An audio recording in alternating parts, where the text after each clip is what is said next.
విష్ణుమూర్తి వామన రూపంతో బలిచక్రవర్తి దగ్గర వెళ్ళడమా? ఆహా, ఏం ఆశ్చర్యం! బలినంబారు నేత్రుడు ఏమి కొరకై పాదత్రయం వేడే,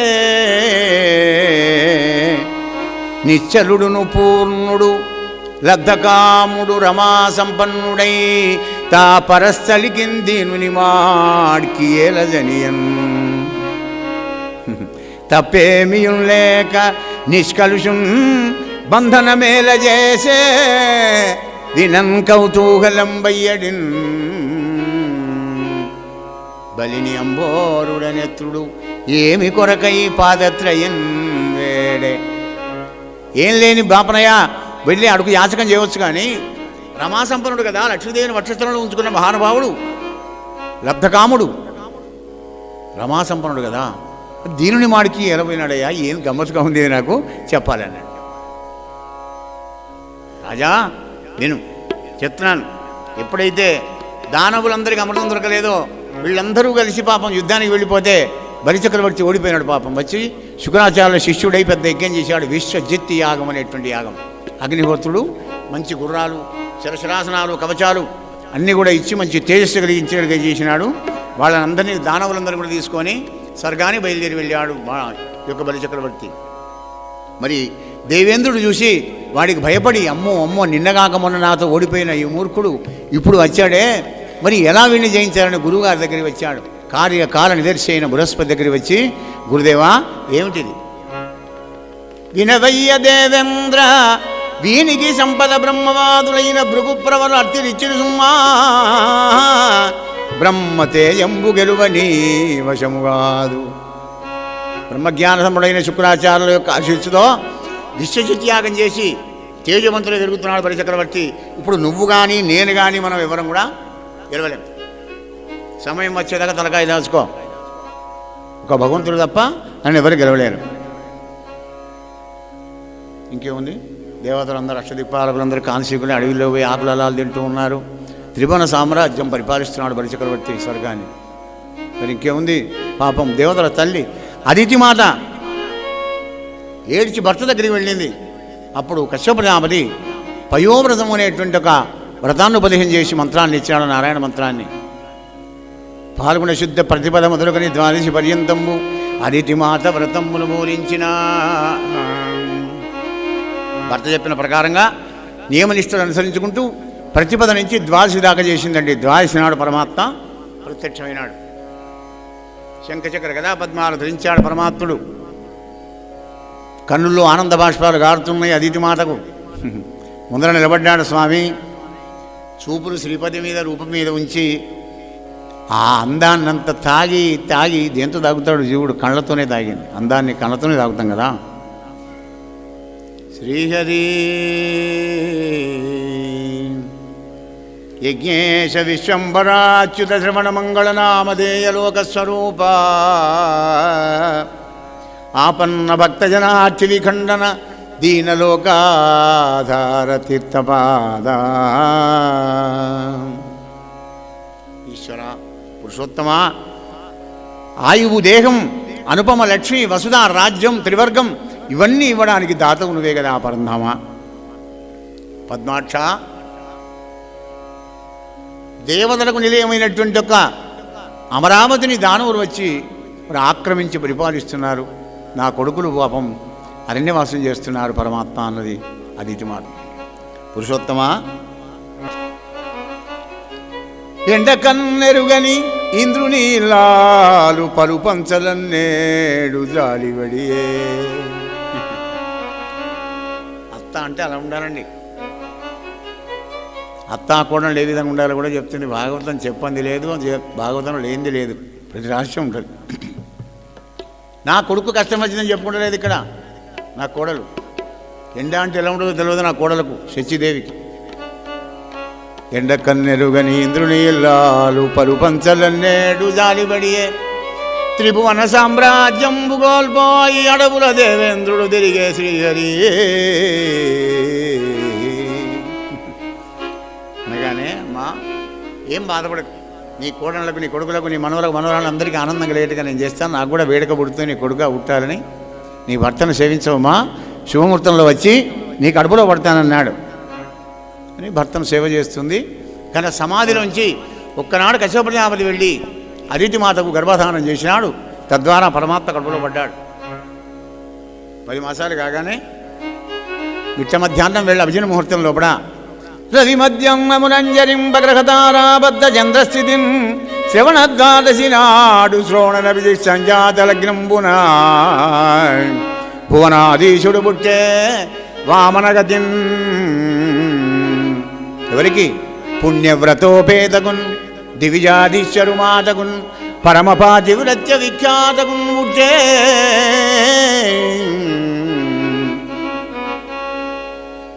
భాద్రపద శుద్ధ ద్వాదశి నాడు శ్రవణ నక్షత్రంలో కూడా జన్మించాడు పరమాత్మ. అయ్యా, ఆ పిల్లవాడిని చూసి ఆనందపడిపోయింది అదితి మాత. ఈ పిల్లవాడిని నా గర్భంలో నేను ఎలా మూసే ఇన్నాళ్ళు అని ఆశ్చర్యపడిందట. వెంటనే సామాన్య పిల్లవాడై ముందర అంబాడుతుంటే కొడుకుని ఎత్తుకొని ఆనందపడింది అదితి మాత. ఏడాది 21 నాడు నామకరణం చేశారు వామనమూర్తి అని. 5 ఏళ్ళు వచ్చాయి. సప్తఋషులందరూ కూడా వచ్చి ఉపనయనం చేశారు. అందరూ వాళ్ళకు దోచినటువంటి ఒక భిక్షలు పెట్టుకున్నారు. అప్పుడు భిక్షాపత్రికనిచ్చెను యక్షేషుడు వామనునకు అక్షయమనుచు. అక్షయపాత్ర, అది భిక్షాపాత్ర అవుతుంది. కుబేరుడు ఇచ్చాడండి భిక్షాపాత్రిక వామనమూర్తికి. భిక్షాపత్రికనిచ్చెను యక్షేషుడు వామనునకు అక్షయమనుచున్ సాక్షాత్కరించి పెట్టెను భిక్షునకు భవాని పూర్ణ భిక్ష నరేంద్ర. భిక్షాపాత్రిక కుబేరుడు ఇచ్చాడు. అమ్మవారు పార్వతీదేవి అక్షయం అనుకుంటూ భిక్ష పెట్టిందట. అందుకే మనం భిక్షం ఎత్తుకుంటే ఇస్తుంటాడు మనకు అక్షయ పాత్రలోంచి. అది ఒడవదు ఎప్పుడు కూడా. ఇంకే అప్పటి నుండి బ్రాహ్మడికి అగ్నిహోత్రం ఉంటుందండి వెంబడి. అరణి అంటారు దాన్ని. కిందో కట్టె మీదో కట్టె మధ్యలో అగ్ని. కుతకుత్తుడైనాడు వామనమూర్తి. పూర్వకాలంలో బ్రాహ్మణులంతా సంచారం చేసేవాళ్ళు. రాజానుగ్రహం ఉండేది కనుక వాళ్ళందరినీ అడిగాడు, అయ్యా మీరు ఎప్పుడు తిరుగుతుంటారు కదా, అడిగింది లేదనకుండా చేతికి ఎమ్మలేకుండా ఇచ్చేటువంటి గొప్ప దాత ఎవరన్నా ఉంటే చెప్పండి అని అడిగాడు అమాయకుల్లాగా. వామన, ఎంతోమంది దాతలు ఉన్నారయ్యా, ఇస్తున్నారు కానీ ఈ విని బలింబోల వదన్నుండు లేడు వామన, ఈ విని బలింబోల వదన్నుండు లేడు అలగుండయ్యొనరించనద్ధర జతంబా భార్గవానుజ్ఞతో. శుక్రాచార్యుల ఆజ్ఞతోని 100 అశ్వమేధ యాగాలు చేసి మహా తేజస్సంపుడై వెలిగిపోతున్నాడయ్యా. ఈవిని అంటే బ్రేకింగ్ న్యూస్, స్పాట్ న్యూస్ అన్నమాట. చేతికి ఎముక లేకుండా ఏదడితే దానం చేస్తున్నాడు కానీ సరే అనుకున్నాడు. తారాబలం చూసుకున్నాడు వామనమూర్తి. తల్లిదండ్రులకు నమస్కారం చేశాడు. బయలుదేరి వెళ్ళాడు. నర్మదా నదికి ఉత్తర తీరంలో ఉన్నటువంటి బలిచక్రవర్తి యజ్ఞ సభామంటపానికి వచ్చాడు. నర్మదాలో స్నానం చేసి మాధ్యాహ్నిక సంధ్య వార్చి బయలుదేరి వస్తూ ఉన్నాడు. చూస్తే ఉసుక వేస్తే రాలదట, జనాలు అంతమంది కూర్చున్నారు. మెల్లగా వంగుకుంటూ వస్తున్నాడు బ్రహ్మచారి. ఈయనను చూసి రాజా అక్కడ ఉన్న జనాలంతా గుసగుసలు పెట్టుకుంటారట.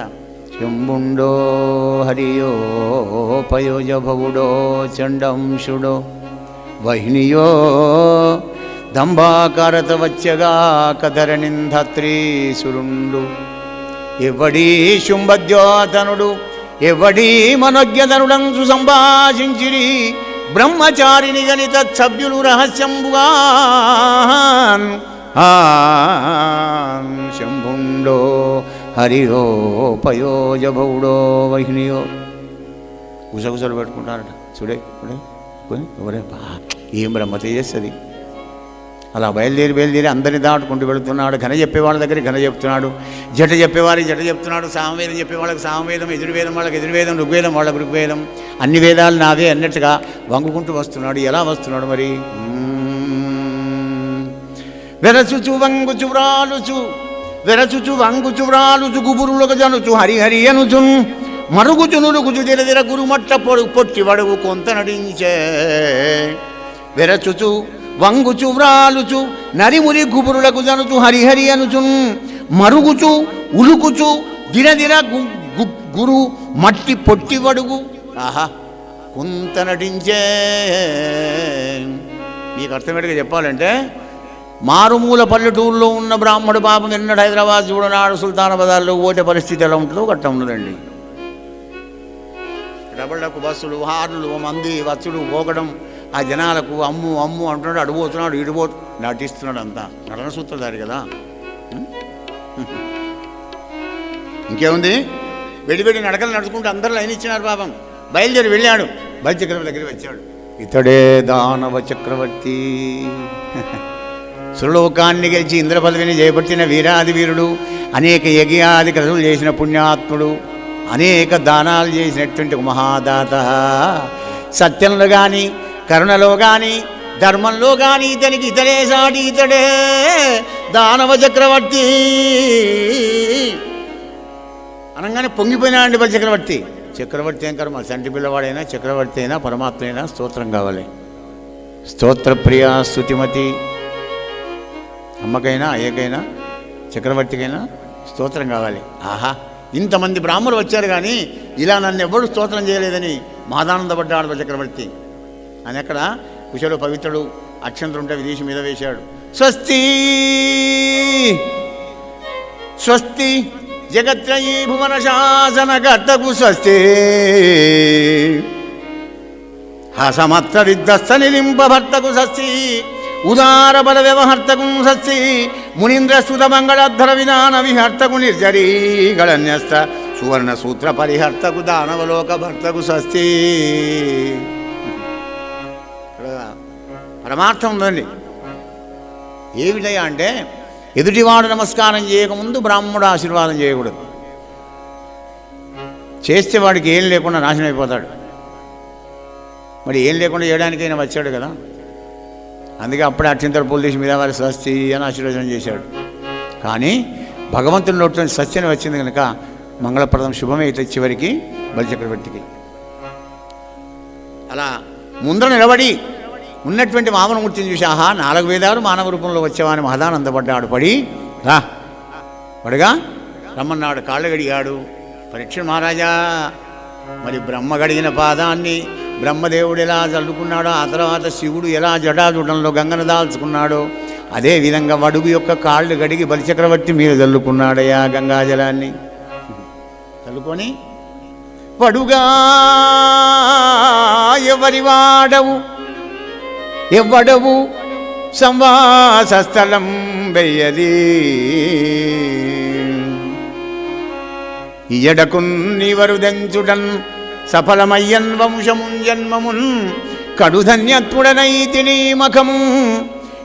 మఖము యోగ్యం వయ్యే నా కోరికల్ గడతేరెన్ సుహుతంబులయ్యే శికులున్ కళ్యాణమి కాలమున్ వడుగా ఎవరి వాడవెవ్వడవు.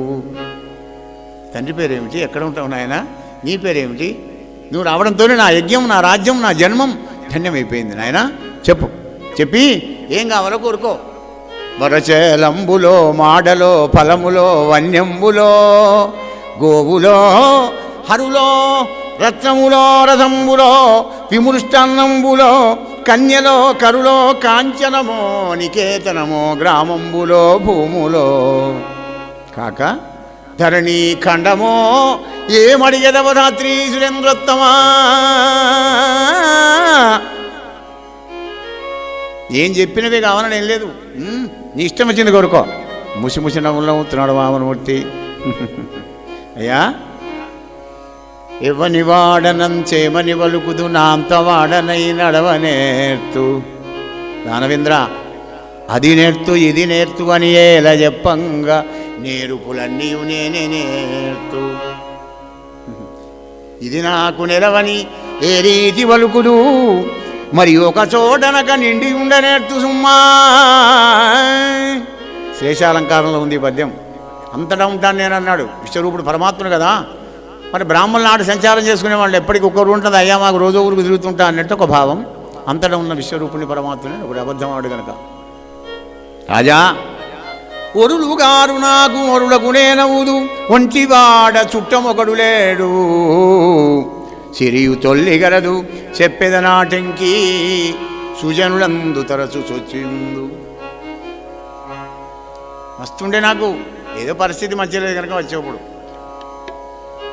నేను ఎక్కడ ఉంటాను తెలుసునా, తరచు సుజనులందు వచ్చి సౌజన్యంతో సాధువై ఎవడైతే భక్తుడే ఉంటాడో అగో వాణి లోపలే పరమాత్మ ఉన్నాడు ఆల్రెడీ. ఇంకా వానికి నీడలా విన్నట్టు ఉంటాడనమాట. దైవ కృప వాణి మీద ఉంటుంది. ఆ విధంగా చెప్పినాడు వామనమూర్తి అని చెప్పి, మీ తాత ముత్తాతలు కూడా ఆహా ఎంత గొప్ప వాళ్ళందరూ. మీ ముత్తాత ఉన్నాడు చూసినా, మా అమ్మ హిరణ్యకశిపుడు భగవంతుని గడగలాడిచ్చారా బాబు. ఇంకో మీ తాత ఉన్నాడు ప్రహ్లాదుడు, వాడు పరమ భాగవతోత్తముడు. నువ్వు మాత్రం సామాన్యుడువా. వీడిని అయ్యను, వీడి తాతను వీడి ముత్తాతను పొగిడే వరకు ఇంకా సందు లేకుండా ఉబ్బిపోయినాడు బలి చక్రవర్తి. ఇంకేముంది రాజా, ఒంటివాడ నాకు 1-2 అడుగుల మేరయుమ్ము సొమ్ము మేరయుల్లా కొరికెదీర బ్రహ్మకు కడి ముఖ్యదా దాన కుతుక సాంద్ర దానవేంద్ర. ఒంటరిగాని బ్రహ్మచారిని అయ్యా, 3 బిడ్డ జాగేశాక అమ్మ నేను ఆనందం కూర్చొని అనుష్ఠానం చేసుకుంటానయ్యా అన్నాడు వామనమూర్తి. అంటే అప్పుడు అన్నాడు, పసిబాలుడవు నీకు అడగ కూడా రాదయ్యా, నవఖండాల్లో ఖండం అడుగుతావు అనుకున్నా, అందమైన స్త్రీలను అడుగుతాం అనుకున్న, గుర్రాలో ఏనుగులో రథాల్లో విమృష్టాన్నంలో ఏవేమి అడుగుతా అంటే పసిబాలు ఉండవు నేరవీవడుగా నీ పాలి భాగ్యంబుగాక అసురేంద్రుండు పదత్రయంబి అల్పంబురి అనేర్చునా. చంటి పిల్లవాడివి నీకు అడగడం కూడా చేత కాదు బాబు, నేను ఇస్తాను, నేను ఘనంగా సత్కారం చేస్తానన్నాడు. అంటే ఇప్పుడు వామనమూర్తి అన్నాడయ్యా, సంతోషంగా లేని వాడిని నువ్వేం సంతోషపడతావయ్యా. వ్యాప్తిం బొందక వగవక ప్రాప్తం బగులేశమైన 10,000 తృప్తింజందని మనుజుడు సప్తద్వీపములనైన చక్కంబడునే. ఎంత ఇచ్చినా కానీ ఆశాపాశముతో అక్కడ నిడుపులేనంతంబు రాజేంద్ర. అసంతుష్ట ద్విజో నష్ట. సంతోషం లేని బ్రాహ్మడికి ఎప్పుడు నష్టమవుతుంటుంది. సంతోషుడి జగముల పూజ్యుండు కనుక నువ్వు ఏరిచ్చినా నాకు ఆనందం లేదనుకుని 3 అడుగులు అన్నాడు. ఇలా సంభాషణ జరుగుతుంటే శుక్రాచార్యుడు చూశాడు, రే రాజా ఇలా రమ్మన్నాడు. ధనుజేంద్ర ఏందేందో వాహన సారస్యం చేస్తున్నావు, ఎవరనుకుంటున్నావు? విష్ణుమూర్తిదా దేవేంద్రుని కొరకై వామన రూపంలో అడుగు రూపంలో వచ్చిన ఈ త్రిభువన సామ్రాజ్యాన్ని 3 అడుగులతో తీసుకొని పోతాడు. ఇస్తా అని చెప్పి కొంత నరకానికి పోతాననుకుంటున్నావా? సకల శాస్త్రాలు నాకు తెలుసురా బాబు, ఆపద్ధనం చెప్తున్నా వినమన్నాడు శుక్రాచార్యుల వారు. దానవా వారి జక్షులందు వైవాహికములందు ప్రాణవిత్తమాన భంగమందు చకిత గోకులాగ్ర జన్మ రక్షణమందు బొంకవచ్చు అఘము పొందడదివా.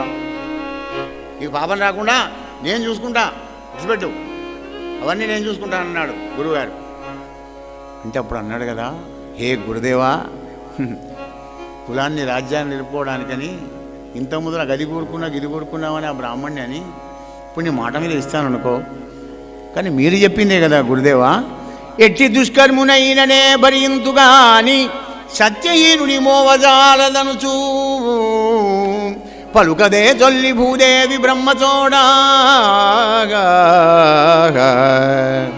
ఎట్టి పాపాత్రుడైనా నేను మోస్త భరిస్తా కానీ అబద్ధమాడేవాడిని మాత్రం నేను భరించనని తొల్లి బ్రహ్మతో అని భూదేవి చెప్పింది కదా గురుదేవా. మరి ఇప్పుడు చెప్పిన బొమ్మంటే నరకంలో పడిపోనా? నేను ఒక్కడే కొత్తగా రాజుని పరిపాలిస్తున్నానా? కారే రాజులు రాజ్యములు గలుగదే గర్వోన్నతింజందరే వారేరి సిరిమూట కట్టుకొని పోవందాలిరే భూమిపై పేరైనంగలదే శివి ప్రముఖులం ప్రీతిన్ యశక్కాములయ్యే కోర్కులు వారలను మరచిరే ఈ కాలం భార్గవా. కారే రాజులు, ఈ రాజులందరూ పోయేవాళ్లే, ఎవడు ఉండడు. రాజ్యాలు కలగలేదు, గర్వంతో ఉన్నారే, కానీ ఎవడైనా ఒక్కడు పడకపోయినాడా? ఒక సౌగ్రం బంగారం ఎవడు పడకపోయినారా?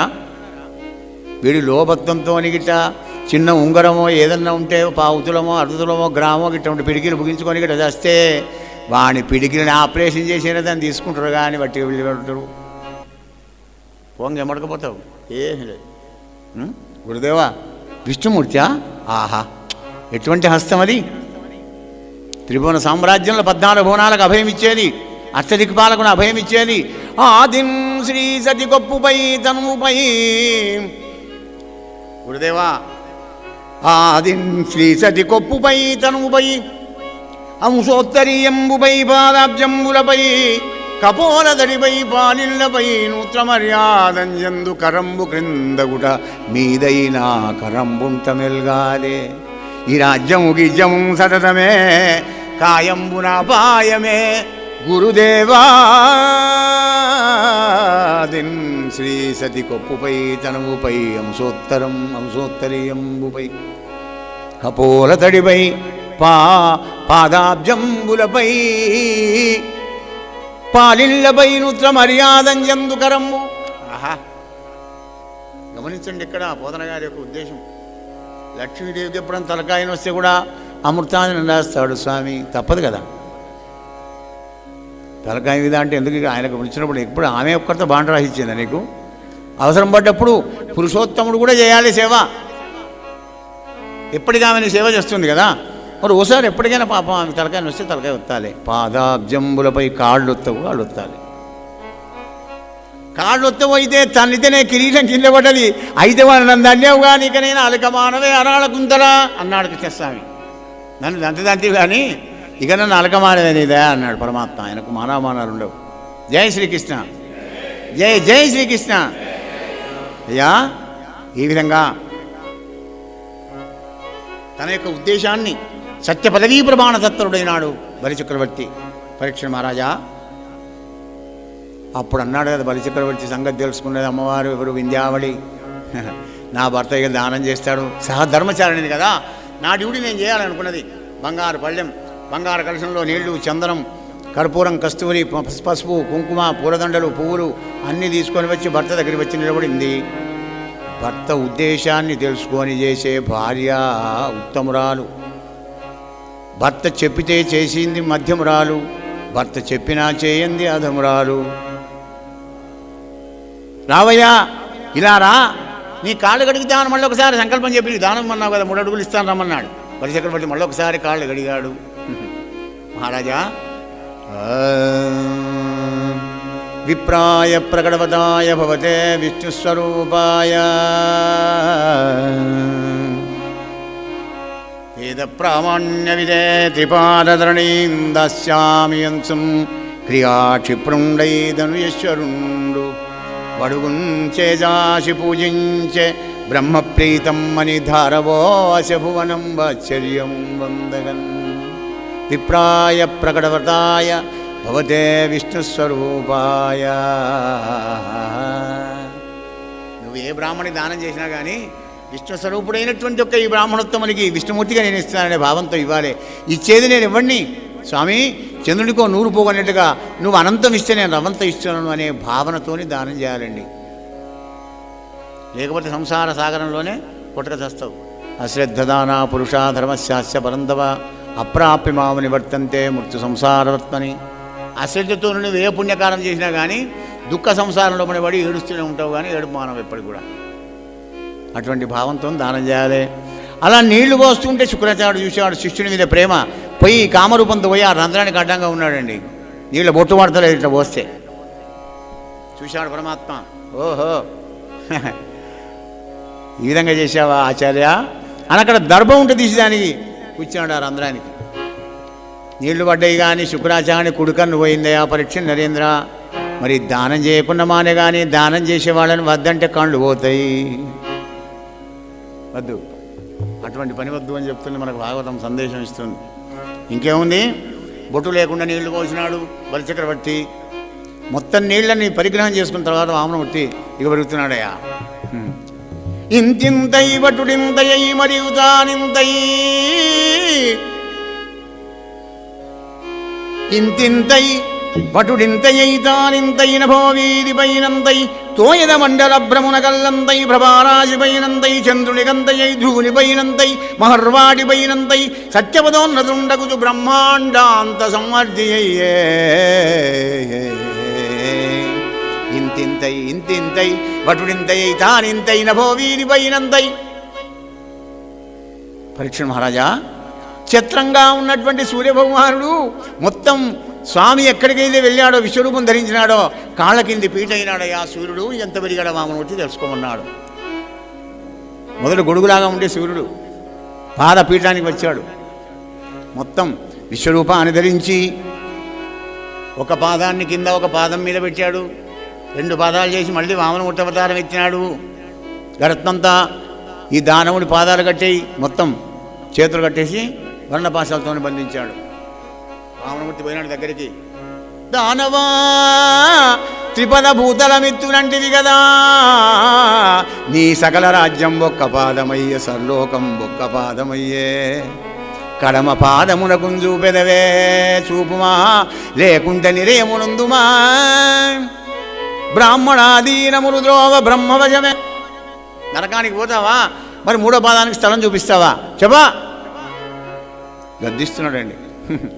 నవ్వాడు బలిచక్రవర్తి. పురుషోత్తమ, తల్లిదండ్రులు, అన్నదమ్ములు, చెలికాండ్రు, గురువులు శిక్ష వేస్తే కొరతపడుతుందా స్వామి? నేను అబద్ధం ఆడాలా? నో, అబద్ధం ఆడను. శ్రీహరి శ్రూర్తం బెగాని సూనృతం బెగాని సుడియదు నా జిహ్వ బొంకజాల, నాకు బొంకు లేదు. నీ తృతీయ పదము నా శిరమున నెలవు చేసి పెట్టు నిర్మలాత్మ. అబద్ధం ఆడ నేను. నీ 3వ పాదం నా నెత్తిన పెట్టు. ఏముందని నీతో అబద్ధం ఆడమంటావు ఇక్కడ చెప్పు. శాశ్వతం ఏమైనా ఉందా? నీతో అబద్ధం ఆడి నేను ఏదో సుఖపడదామని కాదు సుమా. శ్రీహరి చెలియే మృత్యువు, చెలియే మృత్యువు, చుట్టమేయముడు సంసేవార్థులే కింకరుల్. శిలలంజేసిన బ్రహ్మతన్ను దృఢమే జీవంబునో చెల్లదే. చలితంబవుట ఎదుంగరీ కపట సంసారంబు నిక్కంబుగా దలచుడు. సత్యదాన కరుణా ధర్మాది నిర్ముక్తుడై. చక్కటి కొటేషన్ అండి. చెలియే మృత్యువు. నీ స్నేహితురాల మృత్యుదేవత, చుట్టమా, నీకు యమధర్మరాజు, నీ మెనమా కొడుక. సంసేవార్థులే కింకరుల్. యమకింకరులు ఓంగ నీ పాదాలు ఎత్తుకొని తీసుకుపోతారా నాయన? శిలలంజేసిన బ్రహ్మతన్ను బండ చేసి వచ్చాడా నేను ఇక్కడ? చలితంబవుట ఎరుంగరీ కపట సంసారంబు నిక్కంబుగ దలచున్మూఢుడు.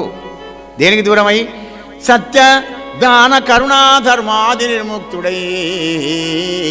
కానీ నేను ఈ 4కి దూరం గాను. శ్రీహరి నేను అబద్ధం ఆడనే ఆడ. మరి పోనీ ఈ సంసారంలో ఏమైనా ఆనందం ఉన్నదో నీతో అబద్ధం ఆడమంటావా? చుట్టాలు దొంగలు, సుతులు రుణస్థులు, కాంతలు సంసార కారణములు. అగో చుట్టాలు దొంగలు అంటారు, జాగ్రత్త అండి. ఎప్పుడన్నా చుట్టం మన ఇంటికి వచ్చి మన ఇంట్లో లేకుండా పక్క ఇంటి నుంచి బూస్ట్ తీసుకొచ్చి పాలలో చిక్కటి పాలలో కలిపి వాడికి ఇవ్వకపోతే బయటికి పోయినాక నేను జెండా ఎక్కిస్తాడు ఆనకకు. ఏమున్నది వారి ఇంటికి పోతే నేను చానీళ్ళు కూడా పోయలేదు. ఏందో అమృతమైనట్టే అది వీనికి. అందుకే చుట్టాలతో జాగ్రత్తగా ఉండాలి. దొంగలతో ఎంత జాగ్రత్తగా ఉంటావో చుట్టాలతో అంత జాగ్రత్తగా ఉండాలి. సుతులు రుణస్థులు. మనం బాగుంటే వాడికి పంపుడు ఆన్లైన్లో. మరి వాడే మనకు బాగుంటే 20 ఏళ్ళకి అమెరికాకు పోయి $1 మనకు పంపిస్తాడు. మన సంతకాలు పెట్టి మనం తీసుకున్నాడు. వాడు మనకు బాగుంటే మనం తీసుకుంటాం, మనం బాగుంటే వాడికి ఇస్తాం. కాంతలు సంసార కారణములు. ఇగో ఈ 3 జ్ఞాపకం పెట్టుకుంటే భాగవతం తిన్న ఫలం మీకు చాలు. వీటిని మనకు జ్ఞాపకం వచ్చినప్పుడల్లా, సమస్య వచ్చినప్పుడల్లా ఈ 3 వస్తే అయిపోయి. చుట్టాలు ఏదన్నా అన్నారు అనుకో, పోనీ అయ్యగారు చెప్పాడు కదా భాగవతం, చుట్టాలు దొంగలు పోని లెట్. జీవితంలో అన్వయం భాగవతాన్ని చేసుకున్నప్పుడు మనకు ఆనందం అండి. వేదాంతం వేరు, మన జీవనం వేరు అనుకోకూడదు ఎప్పుడు కూడా. జీవితంలోనే వేదాంతం ఉండాలి. ఉన్నప్పుడే మనం అద్వైతం. వేదాంతంలో పడతాం మనం. ఏడు చేసి ఏం పోనా తల్లాత బాగలేక ఇంకోడన్నప్పుడు ఏం పని, మళ్ళీ వేదాంతంలో పడింది వీడు బతకడు. ఎప్పటికైనా వచ్చుడే. 4 గంటలు ఏడ్చినా కానీ మళ్ళీ నారాయణ పోనీ నా రాత అనుకుంటాడు, ఊరుకుంటాడు అంతే. జై శ్రీకృష్ణ, జై జై శ్రీకృష్ణ. అయ్యా తాతలోకం తీయగానే ప్రహ్లాదుడు వచ్చాడు అక్కడికి. ప్రహ్లాదుడు వచ్చి చూశాడు, ఆహా పురుషోత్తమా మంచి పని చేశావు. నీ పాద భక్తుడికి ఈ ఇంద్ర పదవి, చంద్ర పదవి, బ్రహ్మ పదవి, పదవులు ఎందుకయ్యా? పదవి వస్తే కన్నులు కనరావు, చెవులు వినరావు. స్వామి మంచి పని చేసావు అన్నాడు. తాత ఇట్లనగానే వింధ్యావళికి బలిచక్రవర్తి భార్య కోపం వచ్చింది. అరే తాతను తంగిళ్ళ భార్య వినిచని రోగం పుట్టింది, గిట్లా అంటాడు నా మా ఆయనను అని ధైర్యం తెచ్చుకొని పరిటసపరుచుకొని విష్ణుమూర్తి దగ్గరికి వచ్చింది. శ్రీహరి శ్రీహరి కాదనడు, పొమ్మనడు, లేదనడు ఇయ్యరాదనడు జగత్రయైక రాజ్యమునిచ్చన్ నాదైతుని గట్టనేటికి శ్రీదయిత చిత్తచోరసిత మందారా కాదనడు పొమ్మనడు లేదనడు ఇయ్యరాదనడు. నా భర్త కాని మాట ఏమైనా చేశాడా? నువ్వు అడిగింది ఇచ్చాడే. తిరుమల సామ్రాజ్యం అడిగావు, ఇచ్చాడు కదా, మరి ఎందుకు బంధించావు వర్ణభాషాలతో? నీ అమ్మవారిని వక్షేత్రంలో పెట్టుకున్నావే, నా నుండి నా భర్తను ఎందుకు దూరం చేశావు? గట్టిగా అడిగింది. పతివ్రతం అతిలకం కదా, సహధర్మచారిణి వింధ్యావళి. అప్పుడు బ్రహ్మకు ధైర్యం వచ్చింది. పురుషోత్తమ, నీ పేరు చెప్పి తులసీదళంతో నీళ్లు విడిచి కృష్ణార్పణం అంటే వాడికి మోక్షాన్ని ఇస్తావే, ప్రత్యక్షంగా వచ్చి దానం అడిగినటువంటి నీకు దానం చేసినటువంటి ఒక ఈ గొప్ప ప్రదాతకు దృఢపాశబంధనం తగునాముకుందా అన్నాడు బ్రహ్మ. అబ్బో, వీడిది పైరవి బాగానే అవుతుంది అనుకున్నాడు పరమాత్ముడు. అమ్మా వింధ్యావళి, నాయన ప్రహ్లాద, హే బ్రహ్మదేవా, నేనెవ్వని కరుణింపని చేయించిదినో వాణి అఖిల విత్తంబునే నభరింతు సుమ్మా. చూసారా, ఎవరి మీద నాకు అనుగ్రహ బుద్ధి పుడుతుందో వాడికి ఏమీ లేకుండా చేసి పారేస్తా అన్నాడు. ఊరిని పీడపాడుగా ఇదే. అయితే మేము విష్ణు సాధనాలు చదివేద్దాం మరి అని నేను భయపడకండి. అది చివరి పరమాత్మని సంపూర్ణమైన కృప ఎవరి మీద పడితే వానికి ఏం లేకుండా చేస్తే ఏం చేస్తాడు వాడు? భగవద్భక్తులతో సాంగత్యం చేసుకుంటూ భగవద్భక్తుడిగా మారి అప్పుడు పరమాత్మని పాదాలు ఆశ్రయించి ఆనందమైన జీవితాన్ని గడుపుతాడు అని వానికి ఏం లేకుండా చేస్తాడు. తర్వాత తమేవాహం తమేవాహం, నేనే వాడిని వాడినే నేను, జ్ఞాని తాత్పర్యం మే మతం. అందుకే కష్టం అని చెప్పి, నియమనిష్టలు ఎక్కువ ఉంటాయని చెప్పి సత్వగుణంతో పరిపాలించేవాడు కనుక కానీ విష్ణుమూర్తి దగ్గరికి ఎవరు వెళ్ళరు అన్నమాట. వీళ్ళ దేవతలను భజించి కోరికలను తీర్చుకుంటూ హాయిగా ఉంటారు జనాలంతా. పరీక్ష మహారాజా అప్పుడు అన్నాడు ప్రహ్లాదంతో, నాయన ప్రహ్లాద, సుతరాన్ని తీసుకొని వెళ్ళి నీ మనవణ్ణి సావర్ణి మను వేళలో వీడిని దేవేంద్రుని చేస్తాను. అప్పటిదాకా వీడిని పాతాళలోకంలో సుతరంలో ఉంచుకొని ఉండరు ఆయన. వీడి దగ్గర దానం తీసుకున్న కర్మానికి మళ్ళీ వీడు దేవేంద్రుడు అయ్యేదాకా వీని ఇంటి ముందర నేను కావలి ఉంటాను అన్నాడు వామనమూర్తి. వాచ్మెన్గా ఉంటాడు పరమాత్మ. భగవంతుణ్ణి ద్వారపాలకుడిగా చేసుకున్న ఘనత గొప్ప దాత బలిచక్రవర్తి, బలిదాన్. అప్పుడు బలిచక్రవర్తికి ఆనంద బాష్పాలు గారే, హే పరంధామా పురుషోత్తమా, ఎన్నడు లోకపాలకులని కృప చూడని నీవు నేడు నన్ను నతుంజేసి నా బ్రతుకునో దైవాన తీర్చి కాచితివి. ఈ మన్నన ఈ దయారసము మాటల పెద్దరికం భుజాలదే. ఓ పన్నగ తల్పా, ఈ మన్నన ఈ మాటల పెద్దరికం భుజాలదే. నిన్నెరిగి పట్టిన పదగల్గ నేర్చునే, నిన్నెరిగి పట్టిన ఆపదగల్గ నేర్చునే. ఎన్నడు లోకపాలకుల నీ కృప చూడని నీవు నేడు నన్ను ఉన్నతుంజేసి. అష్టదిక్ పాలకులను కూడా ఇంత ప్రేమతో చూడండి. నువ్వు వచ్చి నన్ను ఇంత చేసినప్పటికీ కూడా నన్ను ఉన్నతుని చేసావు, గొప్పవాణిగా చేసావు పరంధామా. నిన్ను ఎరిగి పట్టిన ఆపద కలుగ నేర్చునే. అండర్లైన్ చేసుకోండి వాక్యాన్ని. వలపుతో చెరలాడకు, ఆడితే వెనుకాడకు, కూడి విడిపోకుంటుంది భక్తి మార్గం. భక్తి మార్గంలో పడ్డామంటే అయస్కాంతం దగ్గరికి ఇనుము వస్తే ఇనుము యొక్క స్వాతంత్రం ఏముండదుగా, అయస్కాంతమే లాగుతుండదు దాన్ని. కూడి విడిపోకు. సముద్రం గంగ దాటుతున్నామండి, సగం దాకా వచ్చాం. భయపడి వెనకకి పోతే కూడా గంతే లెంత్ ఉంటుంది దాని విశాలం. ముందరికి పోయినాక అంతే ఉంటుంది. భయపడి నువ్వు వెనకకు పోయినాక అంతే, ముందరికి పోయినాక అంతే. కనుక ముందరికే వెళ్ళు కానీ వెనకంజ వేయకురా నాయన అని చెప్తుంది భాగవతం.